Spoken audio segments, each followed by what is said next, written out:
What is going on, everybody? You know what time it is. It is the Countrywide Eagles podcast. My name's Dennis.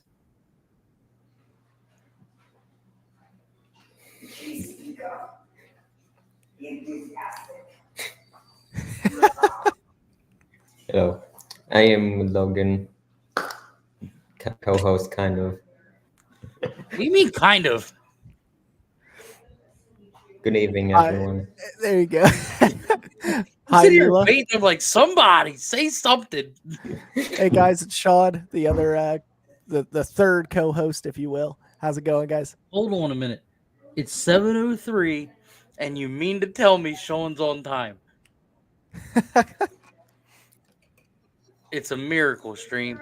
So we have a special guest coming in here soon. He's working on some things. He's having a little bit of technical difficulties, but he will be on with us. I can't wait to introduce this man and have him on here with us. It's going to be a great thing to see. It's great for us. How are you guys feeling off the bye week? I'm a little like Eagle depressed because I miss football. Yeah, for me, it was just kind of like a boring weekend, right? Like I was sick this weekend. Pretty sure I got like either like the flu or just a really nasty cold. So for me, it was just kind of like a boring weekend. I was stalking fantasy, watched a couple of games. The Arizona game in particular, I watched. That was pretty good. Came down to the end, and then the Seahawks game I also watched. That came down to a field goal. Big plays by DK Metcalf at the end. Needed some more points from him, but we'll take 13 for the week. But yeah, just been deprived of some Birds games, so it's been a little boring over here. I've had a terrible week in fantasy. I got devoured. Mine was close. I've lost 2 weeks in a row now by just a couple points. I didn't officially lose today yet, but yeah, I forget who the last player is. He's on the Broncos. If he scores pretty much anything, it's game over. So yeah, like mine is like I was in like tied for second place with like 5 other people, and now that I've lost so bad, I'm probably gonna drop to like the last seed in the thing. See, I'm not that far off. Mine is it's like I'll share really quick. I'll let Logan talk as well, but I'll just share what mine's looking like. This is with my job. We're on Yahoo Fantasy as well. So this is what mine's looking like at the moment. So a little rough. So right now it's 117 to 112. But we still have Mr. Williams over here playing. Oh, you're so screwed, bro. Yeah, it's close. It's close. You never know. I checked his like game log or whatever, and surprisingly so, he had like 2 points in one game. So I'm hoping for a little repeat of that. And like, yeah, we'll see though. We'll see. That's rough. How about you, Logan? How was your bye week? It's nice to have a stress-free week once. The 49ers absolutely blew out the Jaguars, which was not a good way for the Jags to come back from the bye week. Great way for the 49ers to come back, which is not good. Definitely don't want the 49ers to have momentum. But besides that, it was a nice, chill week. The Browns upset the Ravens in a 24-9 comeback. Great game. It was a great game. That was back and forth. Yeah. But, I mean, So Logan, are you counting down the days yet? How many days is it left?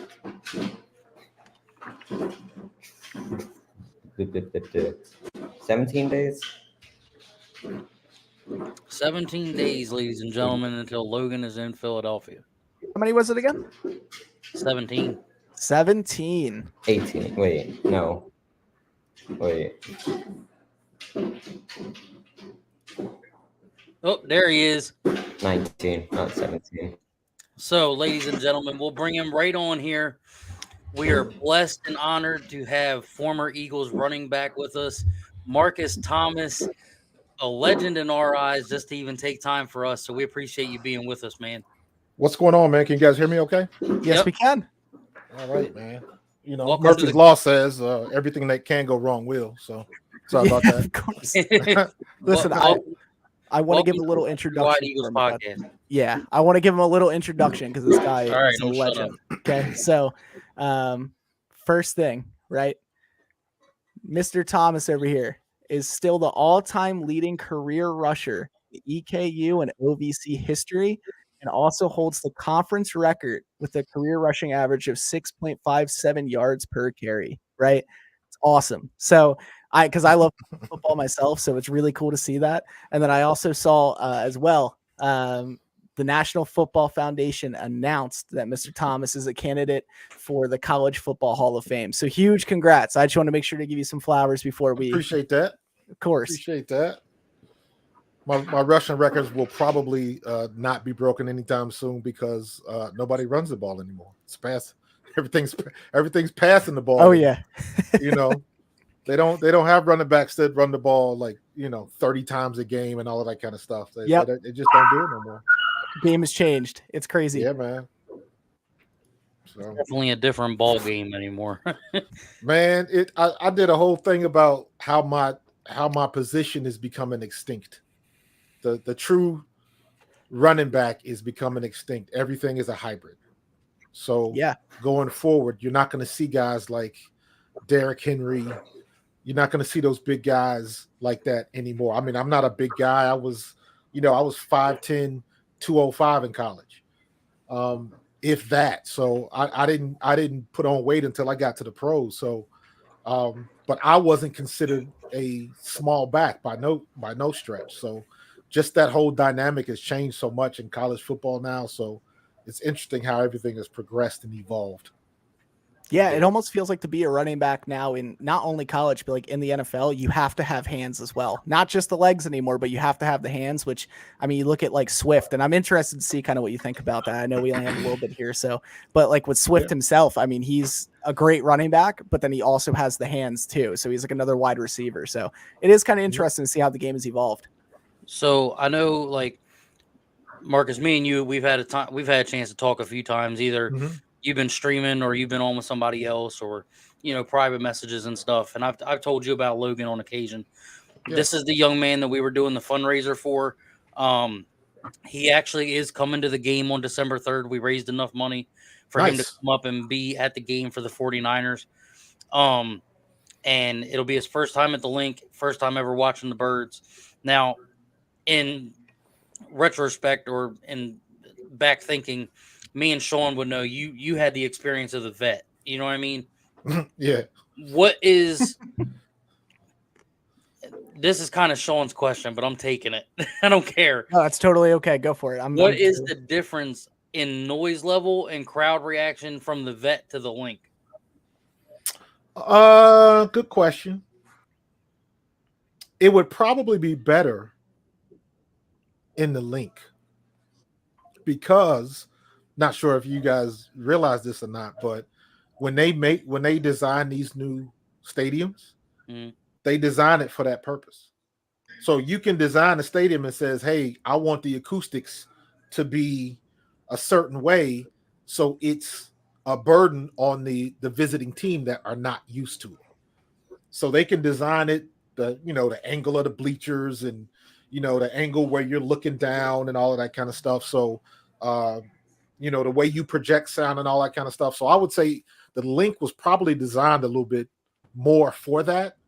The vet was just the vet. We were just the oval that we shared with the Phillies Yep. and the horrible turf and all of that kind of stuff, man. It just, you know, I remember I'm getting to the pros and I'm thinking I'm not gonna be playing on bad surfaces.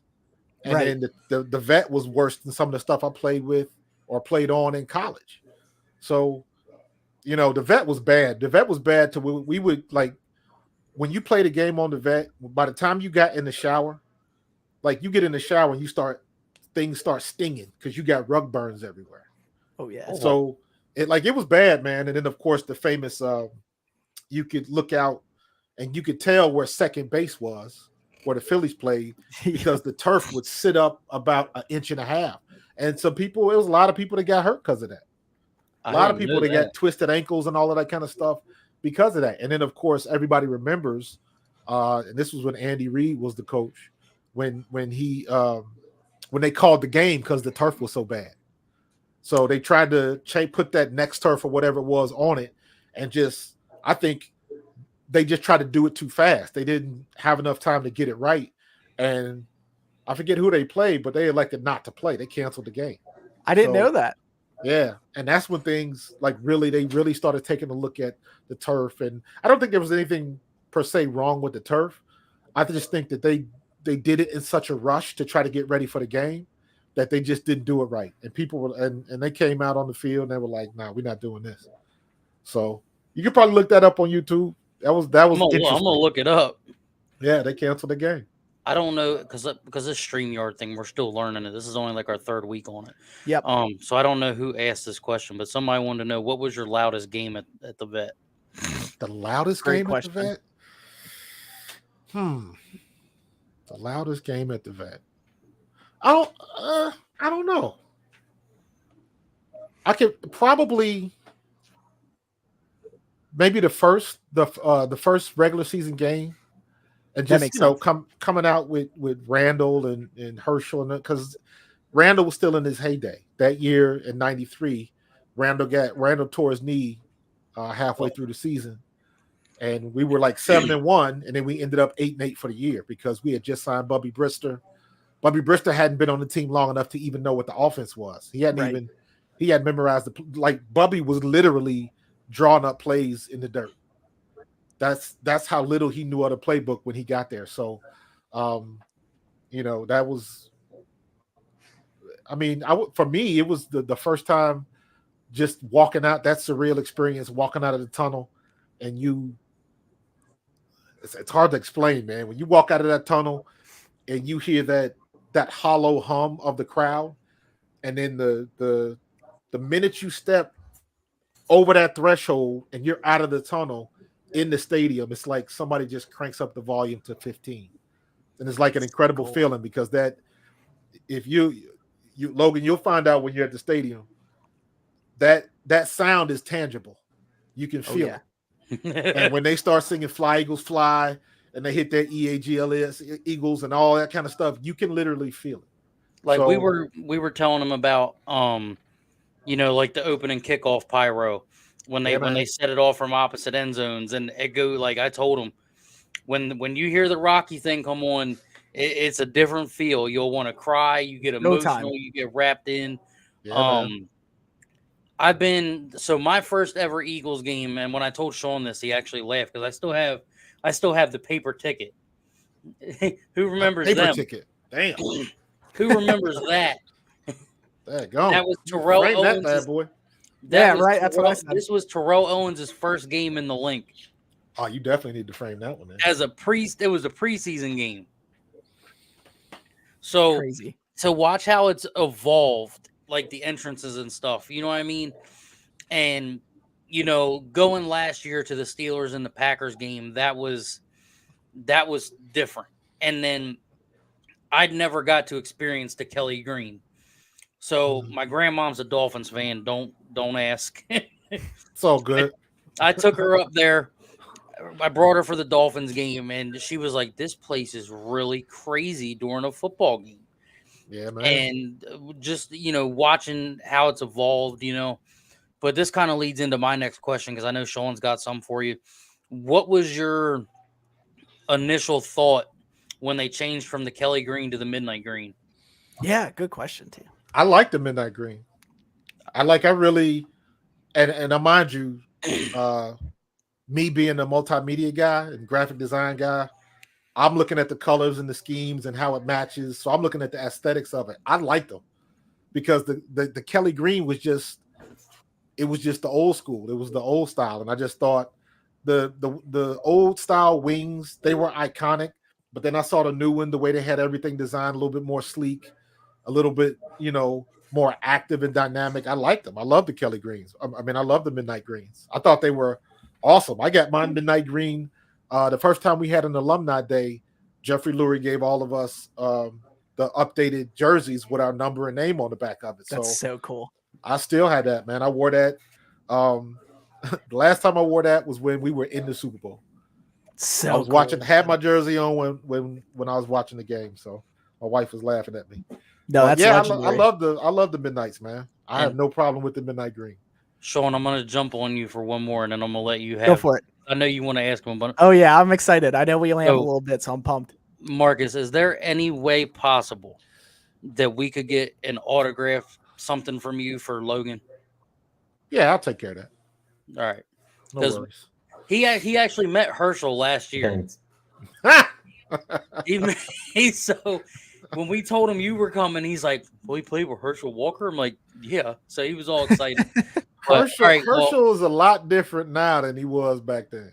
Let me say that. So everything going on with the politics and the whatever mental stuff he was going through. Yeah. Herschel was a lot different. Don't get me wrong, he was cool. Herschel was cool as hell. He was one of the cool vets where you could, being a running back, you could ask him questions and he would tell you the answers and stuff. He would try to help you out. He wasn't like this rook is trying to come in and take my job. He wasn't one of those type of people. And there are people like that. So I had nothing but love for Herschel, man. Herschel was a good dude. Gotcha. That's so all cool. right, Shawnee, have at it, buddy. Because I know you're chomping at the bit. Of course. Yeah, I was really pumped for it. So I wanted to ask, just some general stuff, because I was looking into kind of that time of players coming into the NFL versus now, right? So I was curious kind of what your path, obviously, you had a great career in college, like a legendary one for a running back, especially, right? So what was your path to the NFL like, right? So was it, how does that differ from kind of what you would see from a typical modern day right now college player going into the NFL? What was your path to the NFL like? The biggest difference was how many eyes you had on you. It still remains true. If you're good, they'll find you. Right. And I had made enough noise at the 1AA level where people started noticing. You're going to notice somebody with, 6.5 something yards per carry and all of that kind of stuff. I would have had 6,000 yards for a career if I hadn't got hurt my junior year and missed 5-6 games. Right. So, I did my thing on the field. It didn't hurt that we had a lot of guys from EKU that were already in the pros. So Coach Kidd, who just passed away about a month ago, rest in peace. He had a legacy in the league. So we had Jesse Small play here in Philly. Jason Dunn played here in Philly. Jason Dunn was a freshman my senior year at Eastern Kentucky. He played here for 3 seasons, and then he ended up playing 8 years with Kansas City. So, matter of fact, I'm trying to get him on my podcast this week because, he has a podcast about the Chiefs. So I was like, dude, every time we get together, we gotta collab. So we're trying to get something together for this week for the shows. You had Shout Tim out the Lester. podcast. Yeah, Tim Lester played for the Steelers. They called him the bus driver because he blocked for Jerome Bettis. Yep. Funny thing about Tim passed on with complications from COVID not too long ago. So Tim was the starting running back when I became the starter. Tim, when I got to Eastern, there were a lot of guys from Florida. EKU had a lot of people from Florida and Georgia. We had this running back. His name was Elroy Harris. He played with the Seahawks for a couple of years. He was like the man. He had every rushing record at Eastern Kentucky. Right. He leaves early. He goes to the draft his junior year. Tim Lester is the starter, and I'm Tim's backup. We play Delaware State, and Tim tears his knee, tears his ACL. I step on the field, and I never left. Next man up. So when Tim got healthy, Tim came back, and they put him back in as a fullback. So he put on a bunch of weight, a lot of muscle. So he ended up going to he got drafted by the Rams like in the 5th or 6th round as a fullback. And Jerome was there. And then when Jerome went to Pittsburgh, they brought Tim with him. So Tim had a good career blocking for Jerome Bettis. But just to have that legacy, Tim, Danny Copeland, John Jackson. John Jackson was another guy, offensive lineman for the Pittsburgh Steelers. So we had a lot of guys. Diallo Burks was a guy that played here, a receiver, played with Chicago for a bit, was a coach in Chicago, intern coach for a while. He's one of my fraternity brothers. So Eastern Kentucky had a good lineage. So you say, here's somebody from Eastern Kentucky, at least they recognize the school. Yeah. Now, when I got to the combine, I did not have a great combine. Well, I had a pretty decent combine. I just I didn't run a good 40 time. Gotcha. So I got up there. I think I ran like a 4.78 40 time, just with the nerves and Yeah. I didn't have the ultra lightweight Nike shoes or none of that kind of stuff. I went with what I had, and now I had a good. I did a pretty decent 225 lift. I think I benched 225 like 16 times, 17 times, or whatever. Okay. I had a really good standing broad jump. All of the other stuff, vertical jump, all of that other kind of stuff was halfway decent. Shuttle runs, just my 40 time was garbage. And then when I had a pro day, since your people is Miami fan, I had this guy's name was Dan Zonka. He scouted me. He was a scout for the Dolphins. Came up to my pro day, and I ran a 4.48 for him. And I think he's one of the ones that got the word out, like, hey, this guy, he ran a 4.48 on his pro day, that sort of thing. So I was supposed to sign with Seattle on draft. I knew I wasn't going to get drafted. Right. So I went home for the draft. I mean, you couldn't watch it. It wasn't like it is now, the big to-do it is. You had the ticker on ESPN, and that was it. So I elected to go home. Saturday, I got a call. There was a guy from the Seattle Seahawks that was up in Columbus signing these guys from Ohio State.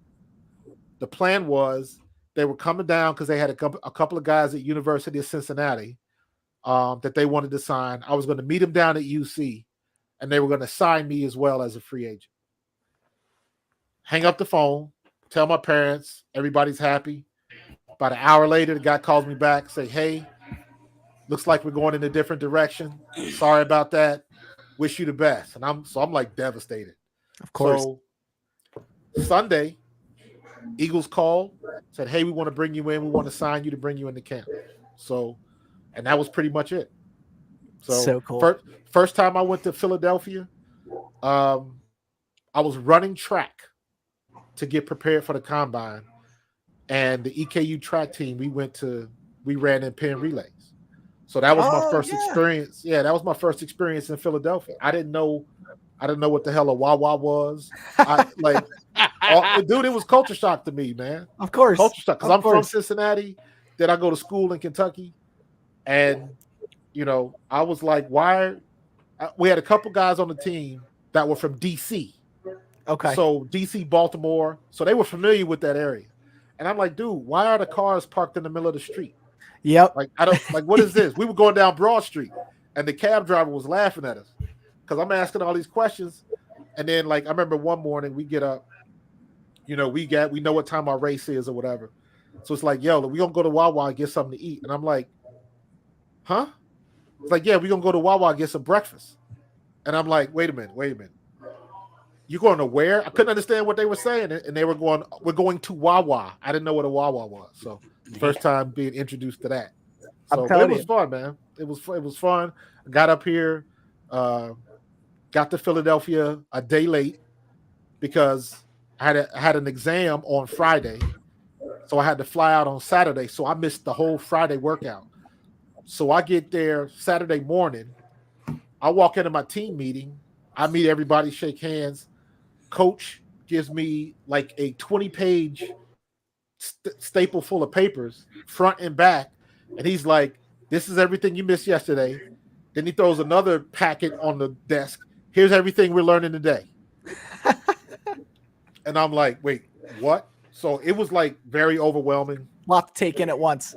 It is. And they do that on purpose. Oh, of course. You got to get used to what's coming. And, now these kids got iPads and, tablets on the sideline. And all on the side, yep. That's crazy how funny much it's evolved. It is, man. And it like they throw a ton of stuff at you, and they don't do that no more. So they don't even hit no more. Yeah. That's the biggest thing, man. I always joke, I say they don't have two-a-days now, they have new-a-days. Because they don't hit. They got the Halo helmets on. And I'm like, man, that's how you could cut your teeth as a rookie. If you made a play in team drills, which was basically full go 11 on 11, if you were a rookie and you're going against like they might stick you in there against the ones or whatever, but if you could make a play against the main guys, then they would take notice of you. So every now and then you might get an opportunity because you couldn't go in, because I'm not taking reps from James Joseph or Herschel Walker. They're going to get most of the reps, but every now and then you get your opportunity. You just try to make the most of it. Of course. Yeah. And just to kind of like jump in with that, like I said, I know that I want to make sure I take care of your time, make sure we don't go over anything. So I'm good, dude. Don't worry about the time. I'm good. Cool. So with the evolution, kind of how you see the game changing, right? There's another aspect to it. And especially with you playing with Philadelphia and you still go, I was checking around. Like I said, I wanted to do my research. I wanted to be prepared. I saw you still going to some of the games and stuff too, right? So because there almost is a difference, and I feel like I've kind of seen it from watching old videos of this, right? So how do you think the fans, right? Of course, the vet compared to Link, that's a difference. The different colors of the uniforms, everything like that, right? How do you think the fans of the Philadelphia Eagles, or just Philadelphia fans in general, how do you think that's kind of changed from back then to where it is now? Or do you kind of just still see the same stuff, or is there a difference at all? The passion is still there. For the most part, Philadelphia, let me think. Cities like Philadelphia, Detroit, Kansas City, Chicago. I'm trying to think like who else. Maybe Miami. And I'm thinking of like cities that our fan base is still that blue collar lunch pail fan base. Yeah. That hasn't changed. It used to be that like that in Oakland with the Raiders, but now they moved to Vegas. So that whole vibe is different. It's weird. Yeah. Even back in the day when like Junior Seau played for the Chargers, you had hard-nosed guys that played for those teams. Now you got SoFi Stadium, and that's like going to Disney World, man. It's different. At least when you go to Philly, you're still downtown. You still see you got the ballpark right next door. Yep. You got the basketball center right across the street, and you can still see the city skyline. So it gives you that feel like you downtown, like you in the city. And most of these other places, man, they way out in the middle of nowhere. Yeah. So you don't get that vibe. Philly, you still got that vibe. Philly, you can still see people walking into the stadium that just get off the subway. You know what I'm saying? So you still have that city vibe in it, and that goes a long way to keeping that, obviously you don't have the 700 level crap anymore, but you still have that same passion and that same energy, no, they're not as crazy as they was when the vet was still around, but if you walk through some of them tailgates, you're going to come across some crazy people doing the same stuff. You know what I'm saying? So that the passion part of it is still there. But for the most part, most of the other cities, even as passionate as the Cowboys are about their fan base, when Jerry built that stadium, the whole vibe changed. Yeah, the whole attitude has changed. So we still got that down earth, gritty.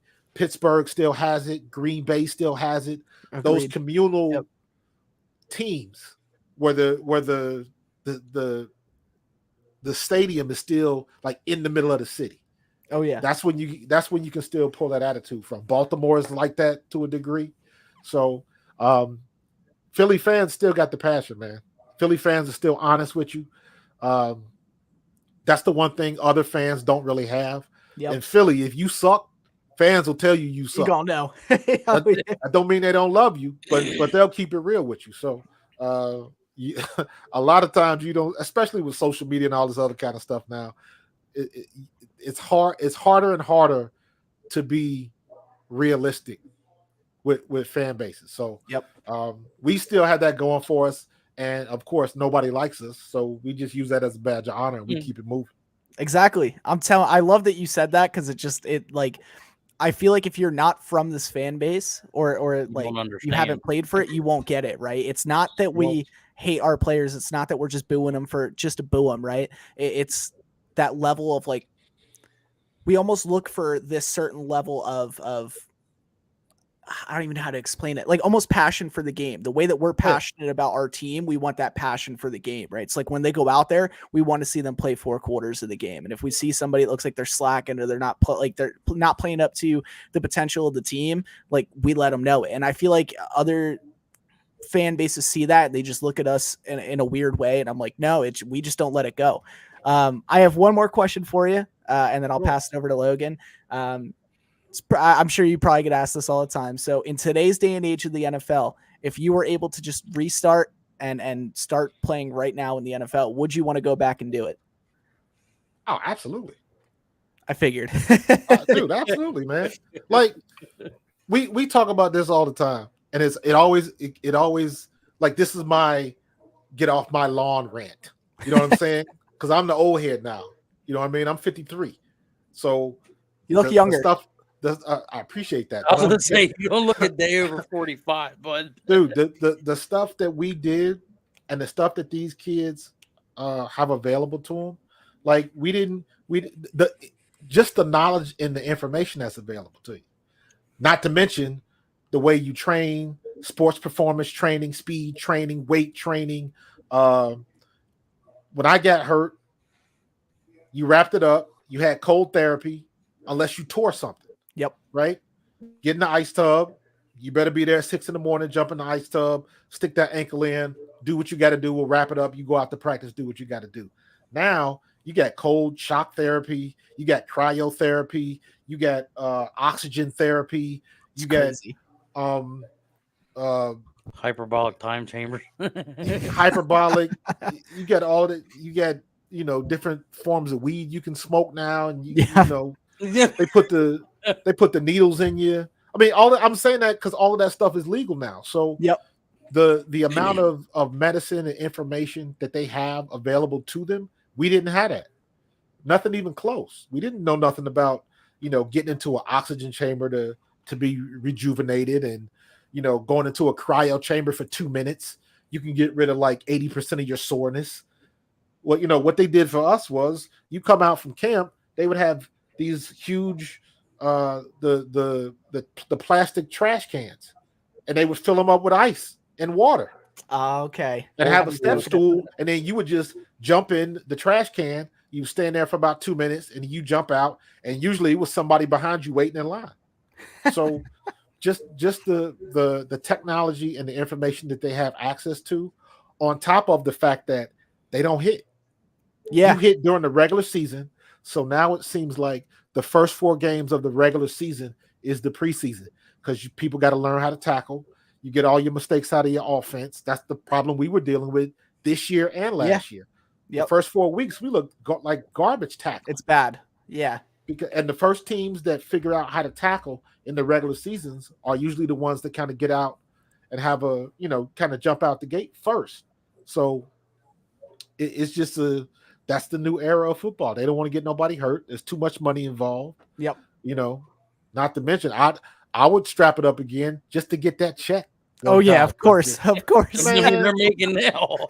Good Lord, man. The money they get now is off the chain. And then on top of that, the opportunities you get outside of football are vastly greater because of social media and the way the TV works now. It's just a much better time to do it. and they actually look out for you a little bit better than they did back when I played. Yeah, and it looks like, which I'm happy about it. Like I know some people are saying like it's a real problem or whatever, but you're seeing more and more NFL players be able to retire a little bit earlier. Like I think it was Tyreek Hill said that he wanted to retire. I think it's his last one, and he has like a podcast outside of this now. He's doing other things now, and I think that's awesome. So that way, as these guys get older, they don't have to keep putting their body in harm's way. But yeah, I appreciate answering all those questions, man. It's been a pleasure on my part. It's interesting with the podcast thing. Because I'm a part of it now. Yep. And I've never seen a situation where the players are creating their own distractions. Yeah. Yeah. It's like good I never saw that, because like I'll use the Travis Kelce situation as an example. Yep. I love it. Well, you got to think about it like this. Athletes and pop stars, that is nothing new. Because when I got to the Eagles, I believe Randall Cunningham had just stopped dating Whitney Houston. It's so crazy. I forgot all about that. It's so crazy to think about. So, oh my God. He had just stopped dating Whitney Houston. That had happened like that summer or whatever. They went out a couple times. It was in the tabloids. You know what I'm saying? So it came and it went. So it wasn't a 24-hour barrage of, Randall and Whitney. Randall, they didn't have ship names and all of that kind of nonsense that they have now. And it wasn't 24-hour news. They did their thing. They went out a couple times. A couple people saw it. Back then, the biggest thing you had to worry about was paparazzi and somebody popping up trying to take a picture. Now you got camera phones, social media. Oh, yeah. And somebody will take a picture of you. And before you sit down in a restaurant, it's 8 million people that see that same picture. So the things that the athletes have to deal with now, the consequences are a little bit more. For sure. So they gotta be careful. It's crazy. It's like walking on eggshells now, just because of how, like you said, it's crazy to think about that, right? Because like I never put that into perspective for me. I'm not worried that when I go to a restaurant with my fiance or something, right, and I sit down, that before I even get my food to me, it's already on Twitter, X, whatever you want to call it. And all these people have already seen it and they all have an opinion on it. So that's another interesting point. I wonder how that is for rookies coming in too, So yeah, they have a rookie symposium.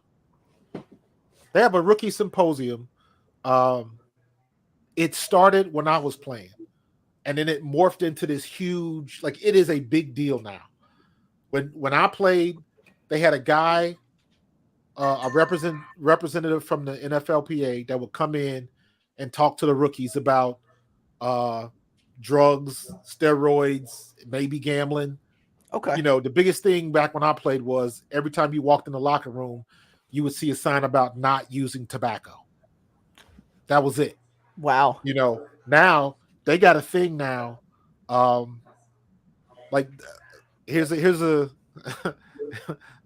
Logan, I hope your parents don't get mad at me. Here's good. He's fine. This is how far it went. And this was about, I want to say this was probably about maybe 10 years ago.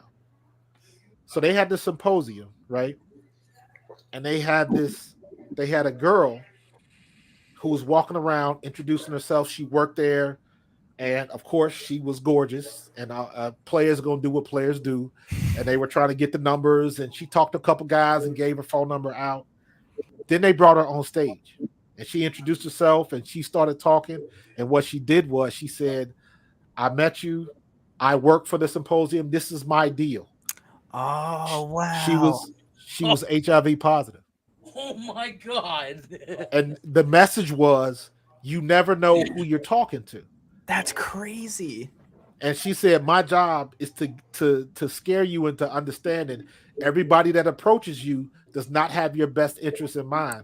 Right. So I got some of your phone numbers, and I know some of you were probably thinking we were going to hook up and this, that, and the other. She was like, I'm HIV positive, and you never would have known if I didn't tell you.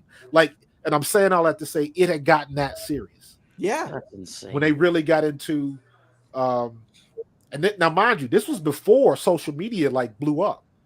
So I can just imagine the stuff they got to deal with now. If you look at like what happened with Antonio Brown in the locker room. Yep. You look at what happened with, I believe it was Julian Edelman Julian Edelman was pretty much the catalyst of all this social media nonsense. I think it Because was Julian Edelman, I believe he was somewhere in Europe, in Italy or somewhere. He had met some girl, brought her back to the room, and she took a picture of him while he was asleep.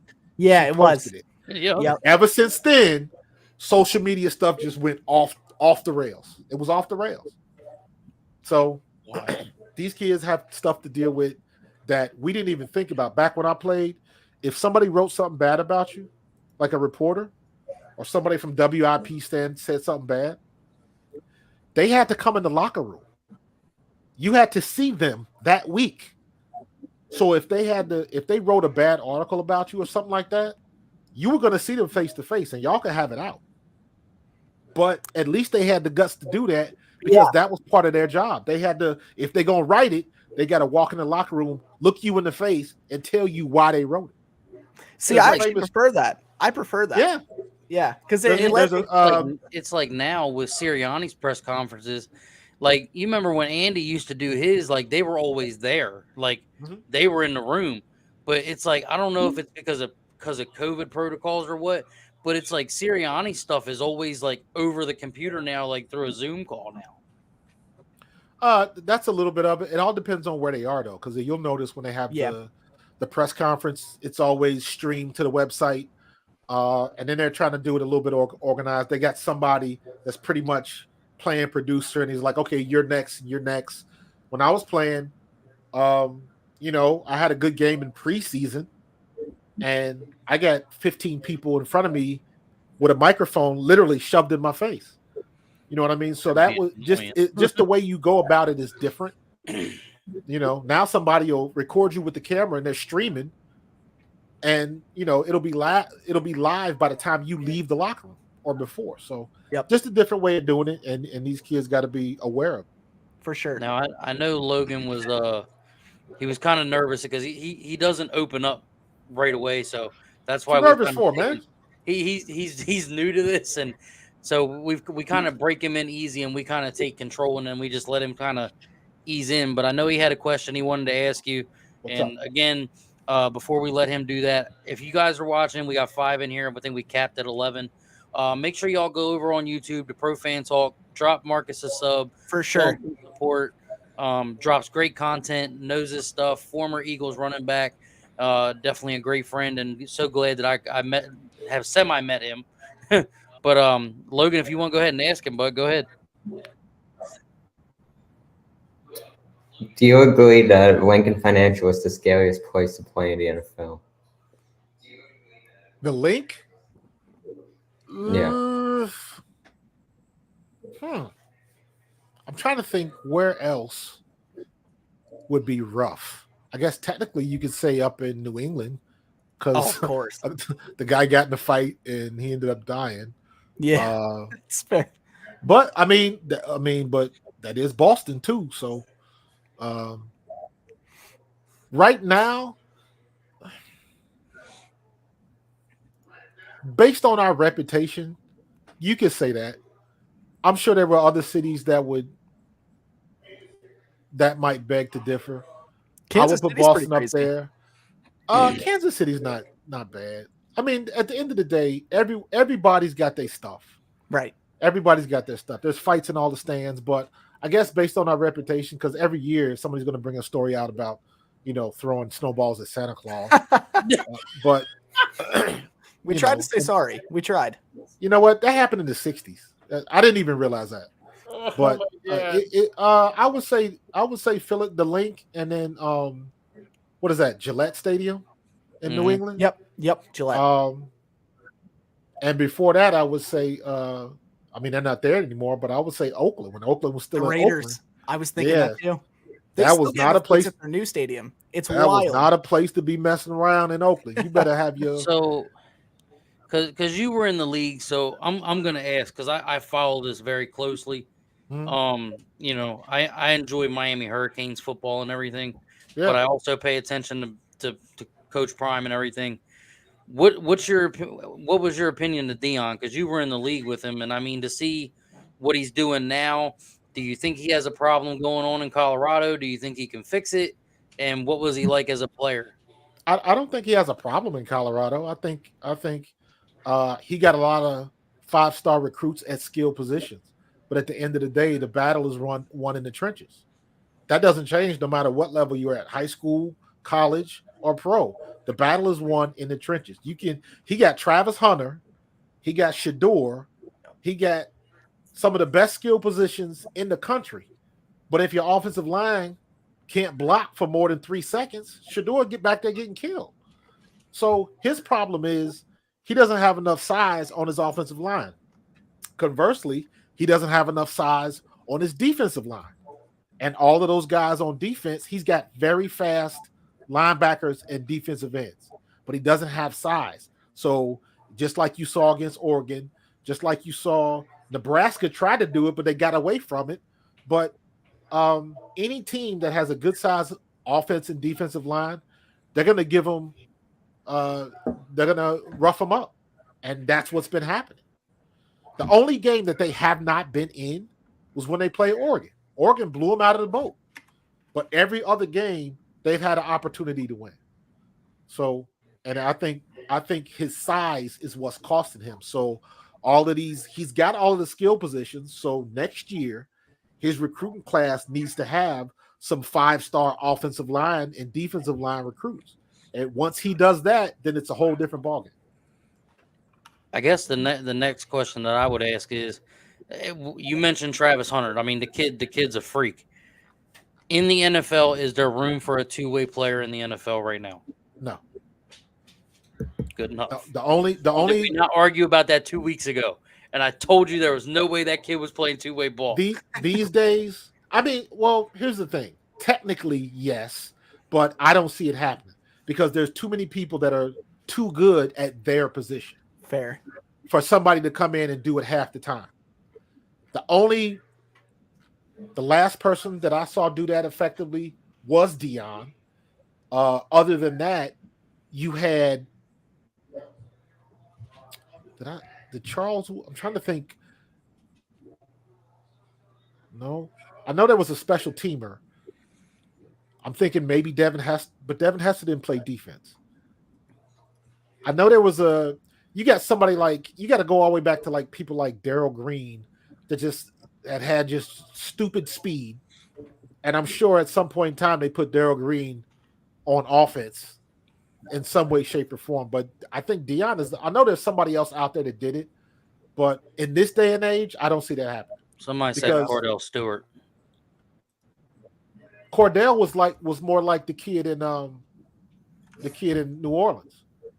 Taysom Hill. Oh, yeah. Yeah. So Cordell did that first. Cordell did the slash thing because he was the first, he was not the first, because if you want to go back, you can look at Jamel Holloway at Oklahoma running a triple option. He did everything. Yep. But I think Cordell, the slash thing, they could put him at receiver, they could put him at running back, he could throw the ball, all of that kind of stuff. That's where the slash came from, not because he played both ways. And I guess one of the other questions we'll ask you, and then if you have anything, you want to ask us, and we'll kind of just open it up. What's your current state on our beloved Philadelphia Eagles? Do you think we have a strong chance to finish this thing out and bring it all home? Or what's your opinion on everything?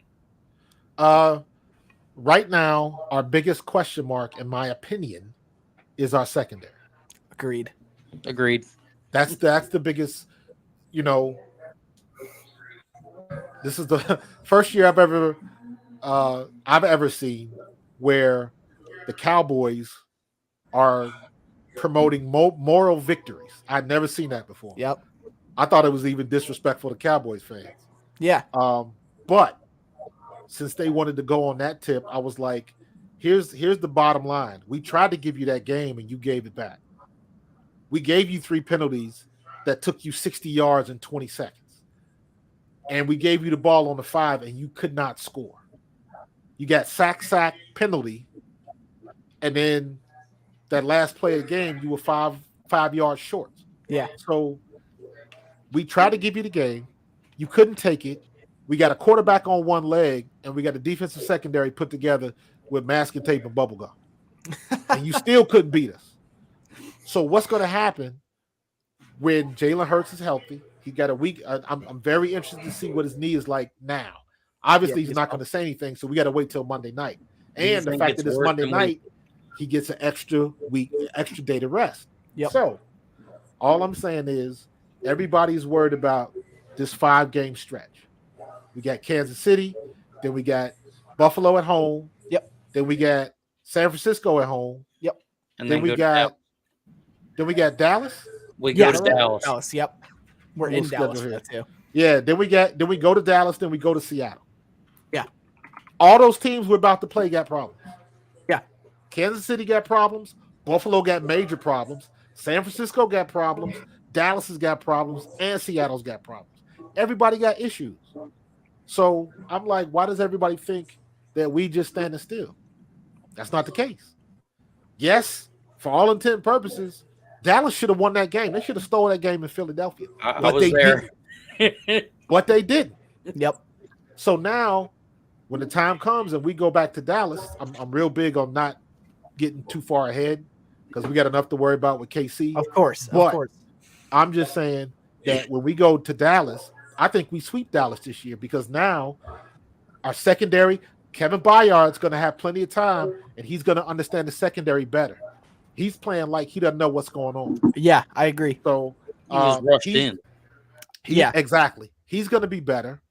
We got Reed has another week for his ribs to heal. No. What's the other guy? Roby. Roby's coming back. Oh, yeah. Bradley Roby's going to be playing. Yep. Right? So you know what that means. So that means they can stop putting James Bradbury in the slot. Hallelujah. They can stop putting Slay in the slot. That's not where he belongs. Yep. Bradbury looks like he's running through oatmeal half the time. And it's like, dude, Bradbury's just not playing very well this year. Yeah. So hopefully they can get that together. And one of those things is not having him play slot. Yeah. The other part of that is Nakobe Dean is out again. So I think the linebackers will be better with Moreau and Cunningham because Moreau and Cunningham were wrecking shop. Yeah. The level of play, in my opinion, went down when Nakobe Dean came back. Agreed. Not nothing against Nakobe Dean because he balled when he got in there. But when you got two guys that are in the game for the majority of the snaps, and then you change that to a rotation, things change a little bit. Yep. It's different when you go in, come out, as opposed to you in the game, you in the moment, you got a feel for the game, the flow, and everything like that. So I'm expecting Moreau and Cunningham to get back to what they were doing the first time. Moreau was playing lights out. Cunningham is still playing well, and I saw an article today that was saying how good he was playing. Like he's the best linebacker we've had in years, and I was like, I don't necessarily agree with that. Yeah, I miss Trotter. I'm sorry, I miss Trotter. Trotter was the man. I don't care. Yeah. Cunningham is playing well. The problem with Cunningham is a liability in pass coverage. Yep. So, and my thing is, I don't care who you are. I don't care if you Fred Warner, Greenlaw. You can name any linebacker. Linebackers can't cover. They can run. They can run with you. But the minute you make a linebacker open his hips, game over. It's over. Yeah. Game 100%. Over. And we lost a couple of we lost a couple of matchups because Dallas had a package where Cunningham, the first time he was guarding Ferguson on our right, and the second time I believe I think it was Brandon Cooks on our left. Both times he whiffed. He tried to bump him on the line of scrimmage, and he completely whiffed. Both times they were open, and both times Dak didn't see him. So we got lucky. Yeah. So as far as Cunningham playing the run and all of that kind of stuff, he is above board.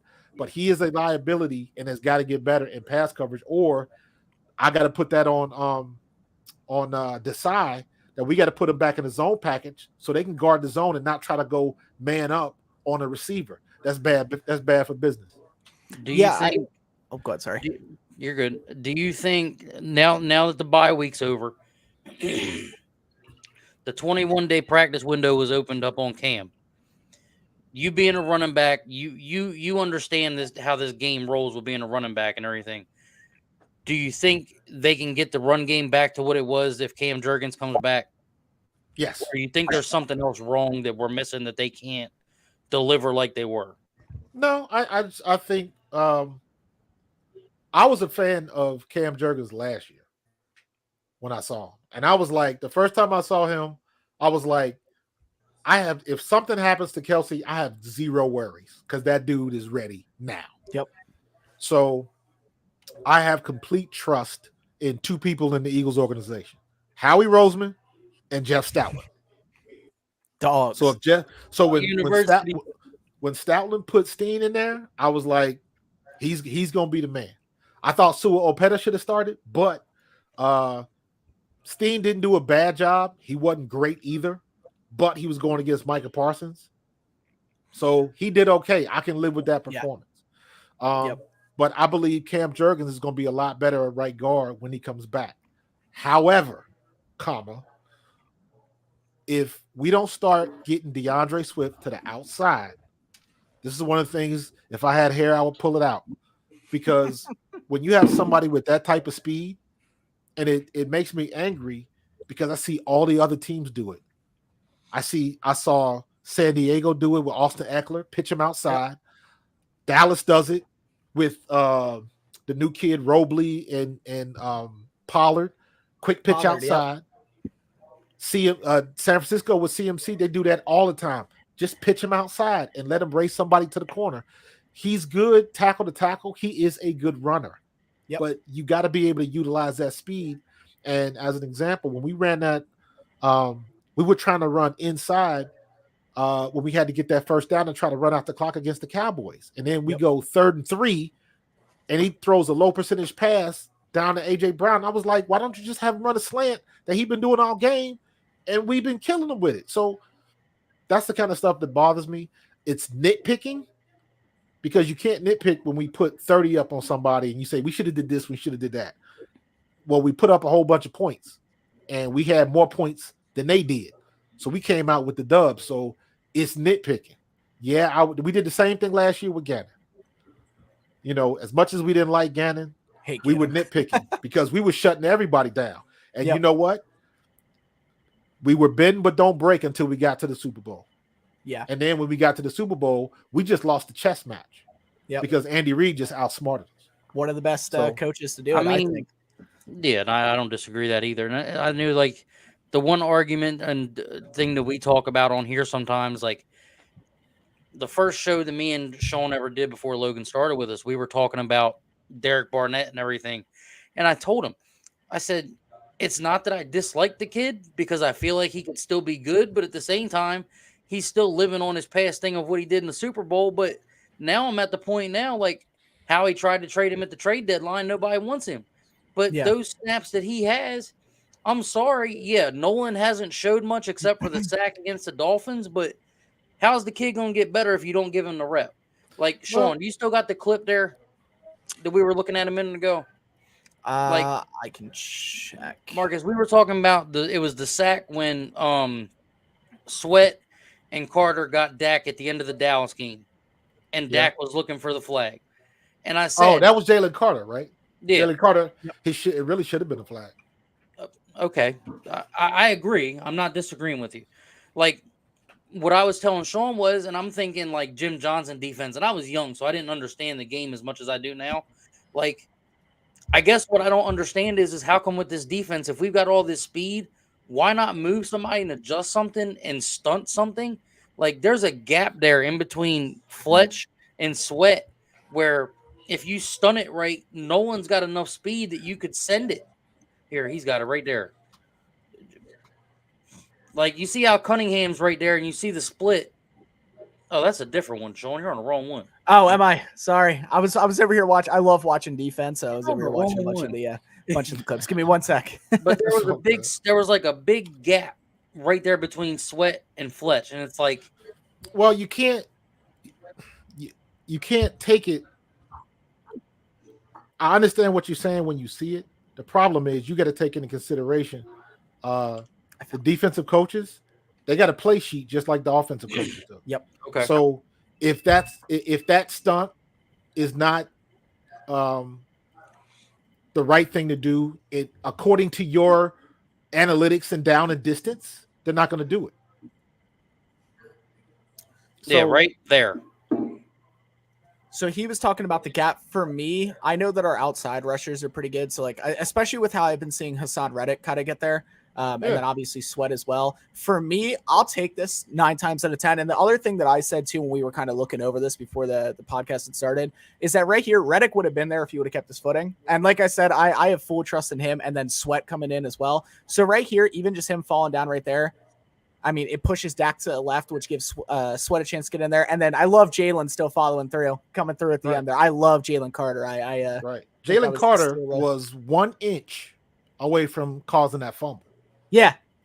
Yep. So if his elbow was 1 inch to the left, Dak fumbles that ball. There. Yeah. He fumbles that ball. So, but what I'm saying is that they're going to run what they call. They're going to run with the defensive call. Yep. So if it's not time for a stunt or a twist or something like that, they're not going to do it. So I got you. It looks good when you say, okay, we should input this because that would have been open. Yeah, but would you really have called it on 3rd and 8 or 2nd and 5 or something like that? So that's where all of the analytics and the game plan comes into play.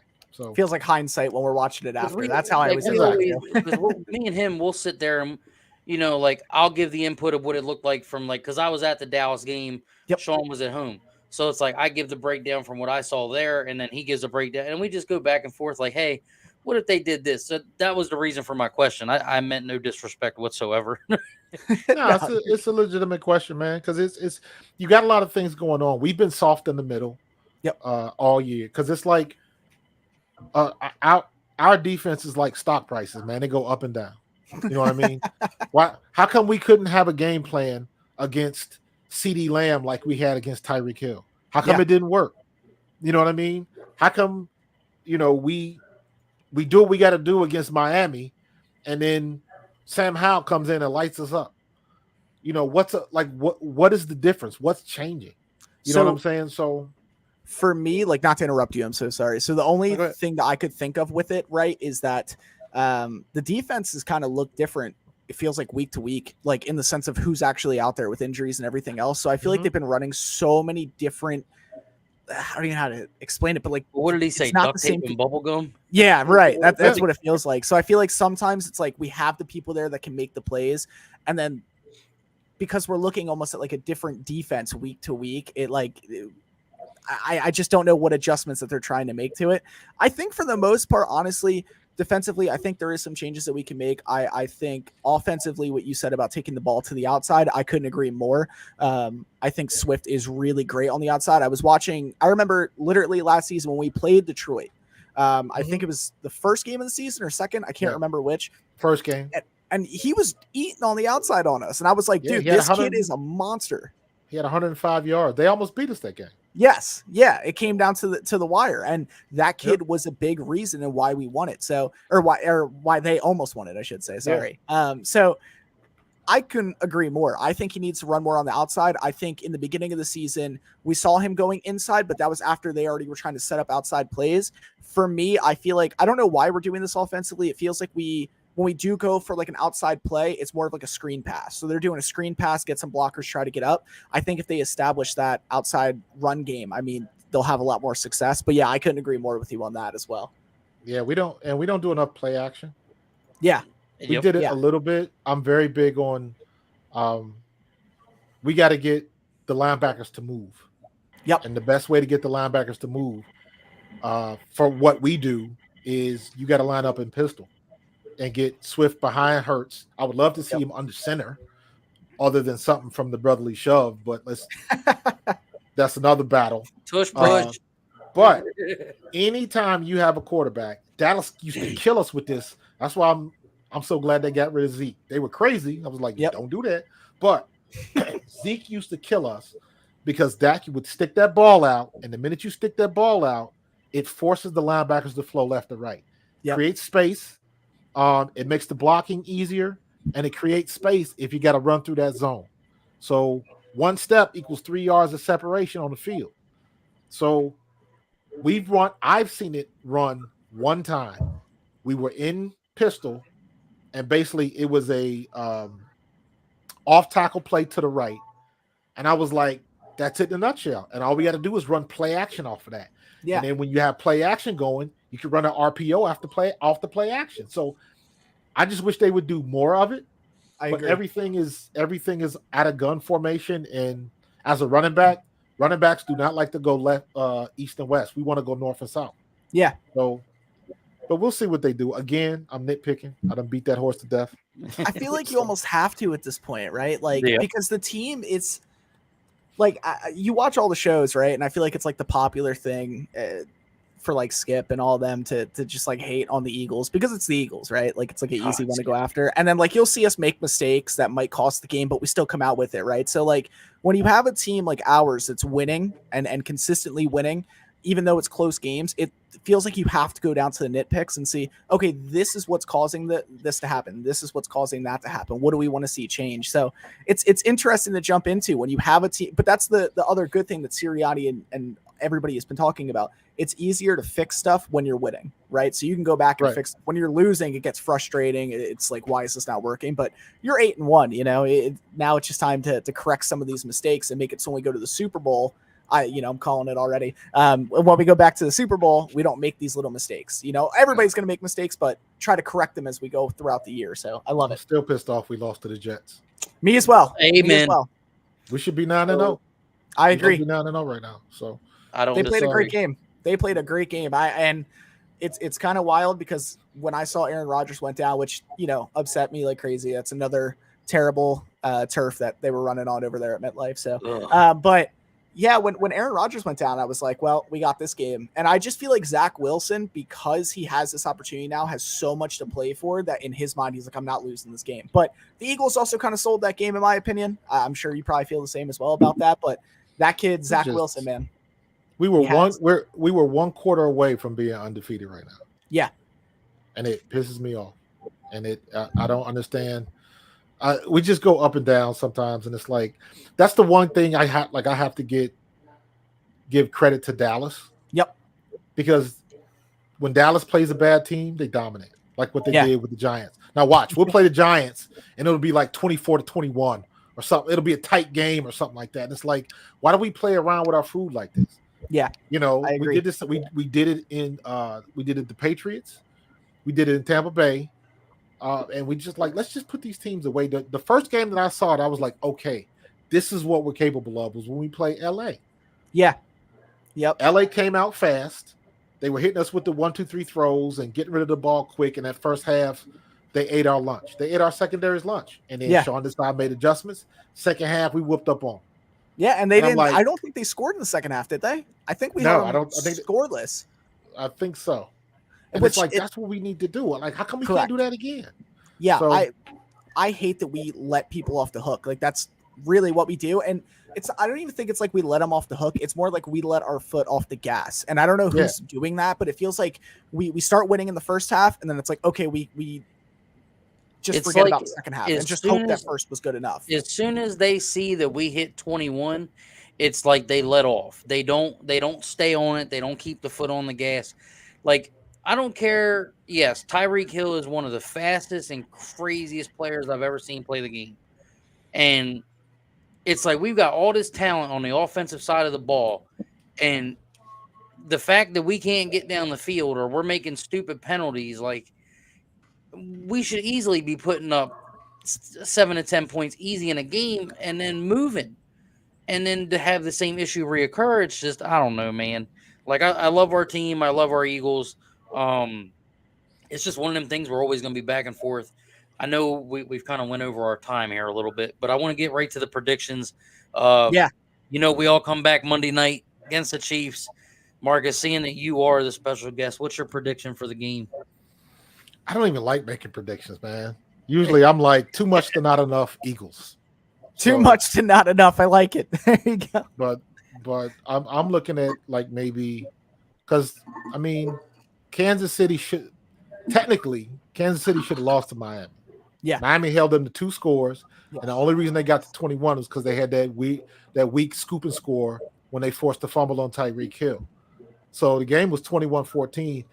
Miami's defense was balling. Yeah. So the one game, Miami's offense could not get anything together, and it ended up costing them. So they have issues. And I just read a couple of articles that were saying that Patrick Mahomes is still having some issues with his ankle. I don't know how that. I mean, shoot, you see what he did to us in the Super Bowl with a bum ankle, so that really ain't saying much. So I'm gonna say 24-21 Eagles. Okay. Patriots Super Bowl. Patriots Eagles Super Bowl score. Oh man. Bless you. Logan, what do you got? Ooh. It's gonna be a tough one. Going into Kansas City, one of the loudest stadiums. If Mahomes had the flu a few weeks ago and then didn't go too good and hasn't really recovered since. Eagles are going to be going in there with Jalen Hurts still bit hurt on the knee or whatever it was. But he should be being better as he's had a week off. The last will be coming back, and that should help out secondary. So I'm going to go 28-17 Eagles. That boy. For me, I'm doing a little bit of a fun one. I'm going to take the Super Bowl score and flip it. I'm going to say Eagles 38 to the Chiefs 35. I hate you. I hate you so bad. Listen, aside from this one, because I don't see it getting that high scoring. Maybe it does. I just don't see it. Aside from that, I've had some pretty good guesses thus far, so I'm hoping. Hey, I'm going. Look for Devontae Smith to go off today. Oh, that's what I'm hoping for, baby. Let's go. I'm going 24-10 Philly. Okay. Nice. Respectable. I like it. Now, because I've got knee issues. You know what I mean? So I have my opinion of it, Marcus. Do you think this thing is worse than what they're leading on, or do you think it's something just small and stupid? As far as what? With Jalen. With his knee? Yeah. Oh, he's fine. That's what I said. I think he's fine. I know what it means to have a bone bruise. I've never had a bone bruise on my knee. I've had a bone bruise on my thigh. Not fun. Right. But I'll say this. If he wasn't wearing that knee brace when he went down against the Cowboys, that'd have been ugly. So it was scary. The fact that he came back, ran, and he was good. I mean, everybody knows he's not 100%, but having the week off, he'll be a lot better than he was before.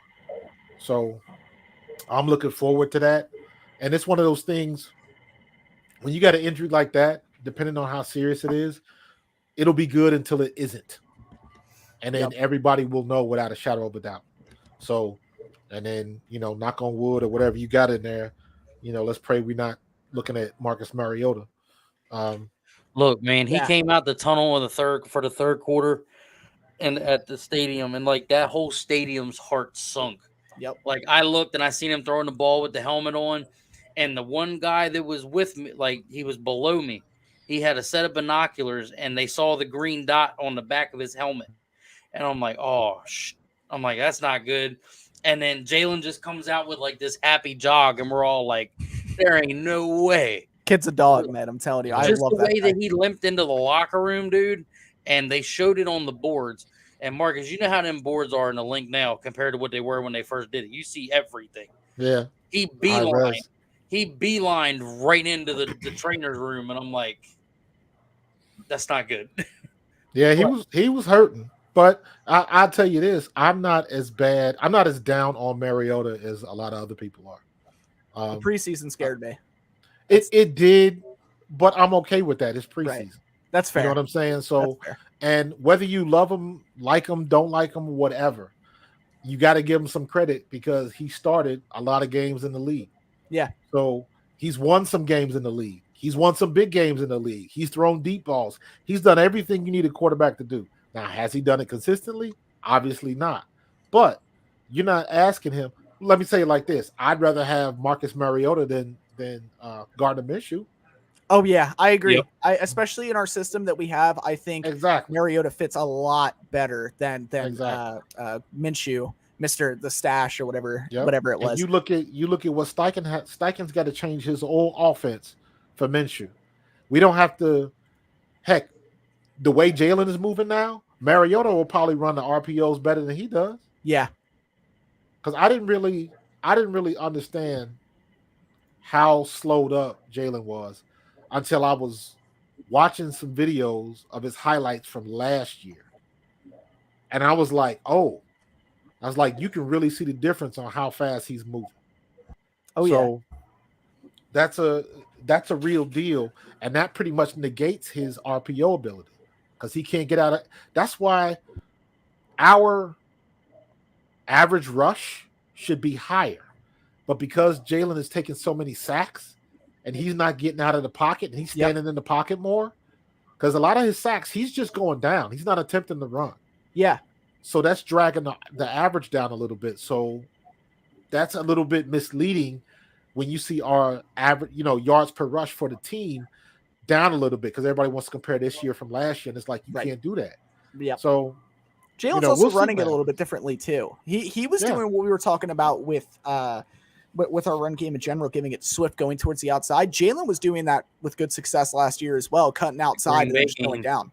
So yeah, Green Bay, he was eating like crazy too. I was there. So it's kind of nuts to think that like they just kind of, the more that we're talking about it, they do just kind of stay away from the outside run. And even Jalen's just trying to go up the middle, then he just gets collapsed on and then he's done right there. Like it's a little weird. But real quick, let me just pop this up. I want to make sure. Same thing that I did here. It took 2 seconds. Go on over to Mr. Thomas's YouTube channel over here. It's Pro Fan Talk. And just go ahead and hit subscribe, show some love for him coming in, dropping some time. Time is everything. So the fact that you came over here, gave us some great answers, just talked with us, kind of hung out, man, I really do appreciate it. So make sure to go sub to him. I appreciate that. Yeah. And again, Marcus, again, me and you have talked numerous times, man. And again, I just want to tell you like this for us, because again, this is like only like our 12th episode, for you to take the time and come spend time with us and, giving us the boost of confidence to keep going with it, to try and make it grow from all three of us. We really appreciate it, man. And we do hope that you'll come back and do this again with us in the future. And we're sorry that we took so much of your time.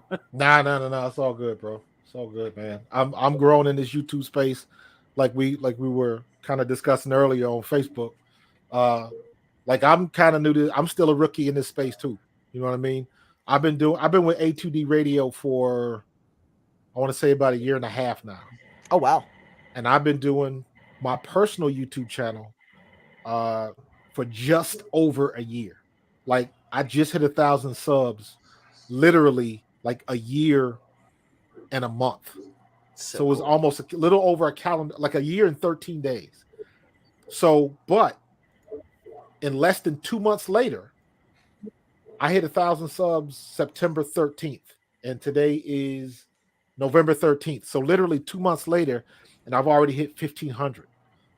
So the speed that you grow gets faster once you pass that threshold. So, dude, just keep grinding, man. For sure. Again, we appreciate you coming through. We hope that you'll come back and do it again with us. Tell the guys at A2D about us. We'd love to have them come on and talk to them as well. I can't stress it enough. It means a lot to us that you came on. For sure. Ladies and gentlemen, make sure y'all go over to his channel, drop him a sub, watch his content. The man is smart. He's a Hall of Famer. I can't say enough good words about him, because you don't find people that were in the league that are willing to talk to people that are just fans and want to give them the time. So to give us the time like you did, again, we can't stress how much that means to us, because we're just eyes looking in. You know what I mean? So, but we'll close it here. Go Birds. You guys know how we end it each and every week. Mr. Marcus, God bless, sir. We hope to talk to you again soon. And ladies and gentlemen, this is the Countrywide Eagles podcast, and let's close it out how we know how.